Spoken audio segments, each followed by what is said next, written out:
বিসমিল্লাহির রহমানির রহিম। আমি আপনাদের মাঝে আজকে দেখাবো বিজলি প্লাস প্লাস নাগা ফায়ার মরিচ সম্পর্কে কিছু কথা বলবো।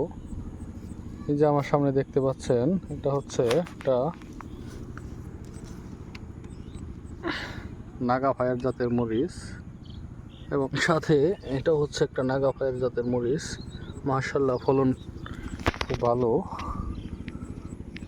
আর এই মরিচ গাছগুলার সমস্যা হচ্ছে আপনার কিছুদিন পর মাথা কুঁকড়ে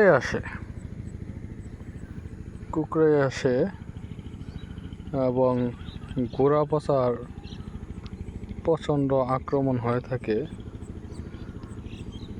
রোগবালাই বলা যায় অনেক বেশি, ভাইরাস সহনশীল তারা বললেও ভাইরাস সহনশীল মনে হচ্ছে না। এগ্রো ওয়ান বলে যে ভাইরাস সহনশীল, কিন্তু ভাইরাস সহনশীল না। তো আমার এর সাথে কিছু বিজলি প্লাস 2020 জাতের মরিচ ছিল, এদের আশার অনুরূপ ভালোই লাগতেছে। বিজলি প্লাস 2020 ফলন ভালো। আর আমার এই জমিটা আপনার মালচিং দিয়ে চাষ করা হয়েছিল। মালচিং পদ্ধতিতে চাষাবাদ করা সত্ত্বেও জমিতে গাছ ধরে রাখতে পারি নাই। জমির গাছগুলাই যে দেখতে পাচ্ছেন, এদিকে কিছু গাছ আছে, কিন্তু এইদিকে প্রায় গাছগুলাই গোড়া পচা এবং ব্যাকটেরিয়া জনিত কারণে মারা গেছে, যার জন্য লাভজনক হতে পারে কিনা আল্লাহ তাআলাই জানে।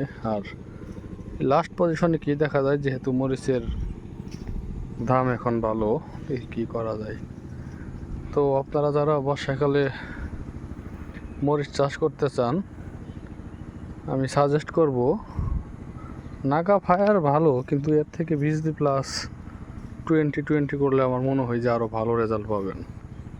কারণ আমি দেখছি আমার ওখানে কিছু মরিচ করা হয়েছিল, ভালো লাগছে। এই যে দেখতে পাচ্ছেন, এটা হচ্ছে বিজলি প্লাস না, সরি, এটা হচ্ছে নাগা ফায়ার। মরিচ ওঠানো হয়েছে, ফলন ভালো ছিল, মরিচ ওঠানো হয়েছে।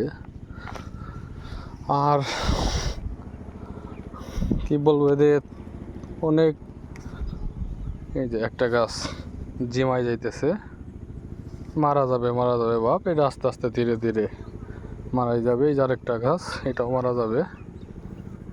তো সর্বোপরি এই সময় মরিচ করাটা অনেক টাফ, যার জন্যই যারা আপনারা চাষাবাস করতে চান, একটু দেখে শুনে বুঝে ভালো জাতের মরিচ চাষ করাটা আমি বেটার মনে করি। ঠিক আছে, সবাই ভালো থাকবেন। আল্লাহ হাফেজ।